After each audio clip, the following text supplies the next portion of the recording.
Alright, so thanks to Troy Collette. Troy Collette sent me this one. This is a picture of Jay Vine. Let's crush the audio. Let's have a look here. This is from SBS Cycling Central, the Vuelta Tour of Spain. And this is the deal here. Alright, so this is Jay Vine. I think he's first year professional riding the World Tour. And got a contract from, if I'm wrong here, let me know. Got a contract from doing some Zwift rides. Again, that's what I said. Social media is a new way for people to scout you. Your wattage data based on Zwift or Strava. All those people who laughed at me back in the day ain't laughing now. This is what happened here. So he's giving something back to the car or getting something. He's lean. He's got a bit of fatigue there. Just, damn. Body slam, world star. Luckily, that bike is definitely a ride-off. High-speed crash, lightweight carbon, not designed for those impacts. And he's in pain. He's hit his knee. He's got a contusion on the knee, his right knee.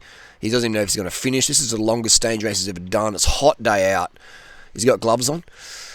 Hope he's got gloves. This is why you always wear gloves, people. You never know when you're going to crash. He's got a spare bike there waiting, and he's in pain. He's got gloves on, yes. Durianrider protocol followed, gloves on. He's leaning back, so he's in pain. He's not even loose to what's going on. That car's about to run over his head, and he's just, this is hardcore. This is pro cycling. Let's have a rerun of that. So look at this. This is a replay, slow mo. This is what people understand. It's pro cycling. It's like glamour and blah blah blah. This is the real side of pro cycling right here. Just imagine the adrenaline rush. Bam! He's hit his head. He's hit his shoulder, he's got thoracic injury there, trauma, he's hit his knee, and he's just like, what's going on? He's looking back, so mega adrenaline rush, big spike of endocrine hormones there, looking back, still lucid enough to look back and go, is anyone else coming? Am I going to get hit? This is scary stuff. Not expecting to crash. You're in a safe zone with your team car. That's the only bit of safety you sort of have, and now that safety's become the main danger. Massive emotional roller coaster there. He's got TV cameras on him. He's got all these cars and motorbikes around him. For a young guy, this is a huge neurohormonal dump. If he pulls out in the next few days, we'd understand that. This is going to create a very taxing environment for him, but also a period for growth as well. But this is why, this is just not, the endocrine system of the human body is not designed for this level of stress. All right, this is just not designed for this level of stress. Now he's got all these, he's thinking in his head, am I going to be out for the seat? Like, it's just all these emotions just rushing through. Young guy, but this is going to make him a more experienced rider. But this is what it takes to be a pro rider. You have to be willing to die. You have to be willing to die. If you're not willing to die, then pro cycling is not for you. You have to do what it takes. You got to take what it takes, and that's just how it is. Pro cycling for me is most number one dangerous sport on the planet. I don't think anything comes more dangerous than that. It's nuts. It's absolutely nuts. You're expected to be an inhumane level of body weight with an inhumane level of power output. Dealing with incredibly dangerous working conditions like traffic, furniture, high-speed descents in the wet, spectators, motorbikes, cars. It's just, the people are meant to protect you can also be the people who can kill you accidentally. It is insane. It is definitely. I wanted to be a pro rider back in the day. I remember racing in Europe and Belgium in 2001, 2003. Belgium 2003, full season doing it. And just thinking, man, this is not for me. This is so cutthroat. It's like, I love to ride my bike. I love cycling. I always will. It's given me so much joy in life. But I got to see what it's like to be, a pro rider, semi-pro rider back in Belgium, and training and racing with these guys from Rabobank and Quick Step, and just seeing the pressure, seeing the pressure they have on their shoulders. It's raining, it's snowing. You still got to go out. You still got to train. You got to. And a lot of these guys don't know nutrition tips, so they're doing crazy diets to try and get lean, or doing certain things, pharmaceutical-wise to get lean, and just not. Most cyclists don't enjoy it, but it's a job, it's a bit of fame, it's this, you're hard pushed to find many pro cyclists that actually love it, like really love it, and it's hard to love it because it's so cutthroat. You're just a number. You're just a bit of muscle and blood on a bicycle for a brand, representing sponsors, etc. Like, you're paid to win. You're paid on your performance. Your personality is important, But like, that's great if you got a personality, but if you can't push the watts, it's like, see you later. All right. So you're basically like an 18-year-old girl, super pretty face, great body, social media, and then you hit 23, and it's like, oh, cool. Yeah, actually, there's a new batch coming through.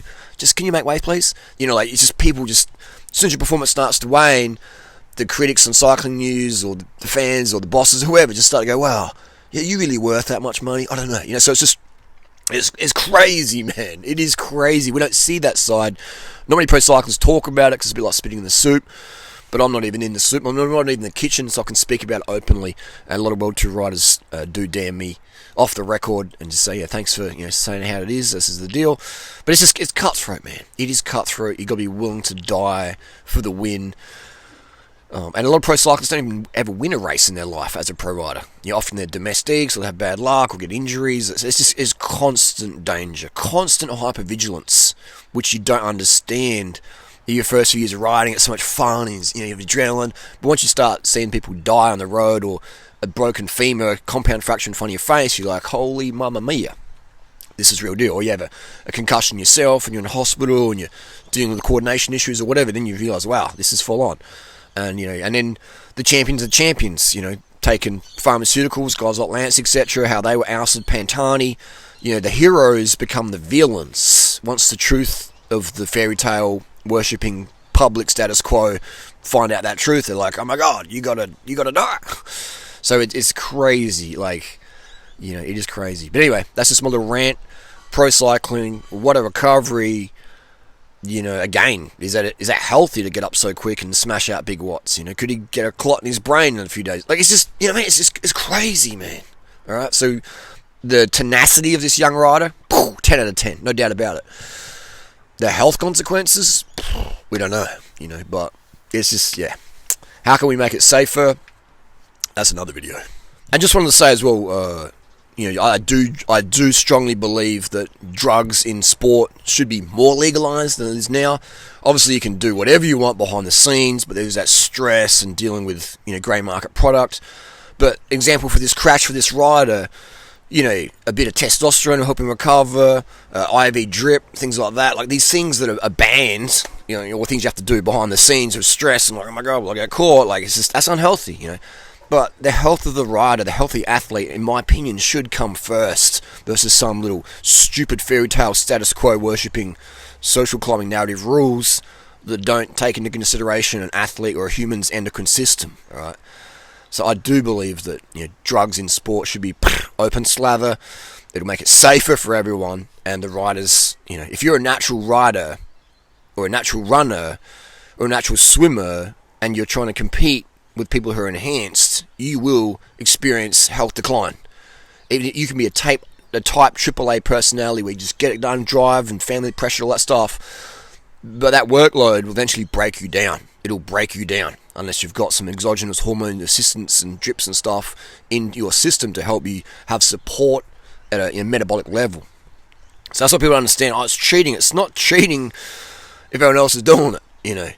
It's like, it's for health, It's for health, and the drugs that cyclists, swimmers, and runners take, most of them are reasonably healthy, and dosages they use are quite low.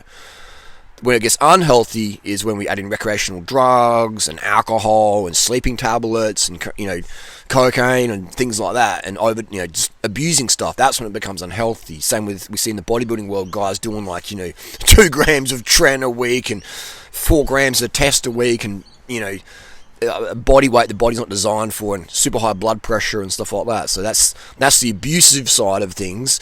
If we go back down to a health dosages, then we can understand things better. I mean, it's just, that's what we do. You get your animal sick, it goes to the vet, maybe get some hormones, etc., bring it back up, things like that. Obviously, it's not healthy to be a pro cyclist, swimmer, runner. It's just not healthy. Like the speeds that you have to do for Olympic qualifying times, the training regimes, and all that chlorine as a swimmer, that's not healthy, man. That's not healthy. So where is it? I'll say it's unhealthy for athletes not to take something at some level. And I've been a natural athlete for most of my life, and I've also been an enhanced athlete, experimentation, etc. So I can speak from both sides of the fence. You're definitely going to be healthier if you take certain low-dose products. I'm not saying you should, I'm just saying this is how it is, versus be full natty bra and just I'm trying to be clean and natural, and that's great. That's it's endearing, but it's not going to be healthy. All right, so you got to understand: do you want to be a pro cyclist or a pro swimmer or a pro runner, or do you want to be healthy? Like, there's ways to do things. And anyway, that's my little rant there.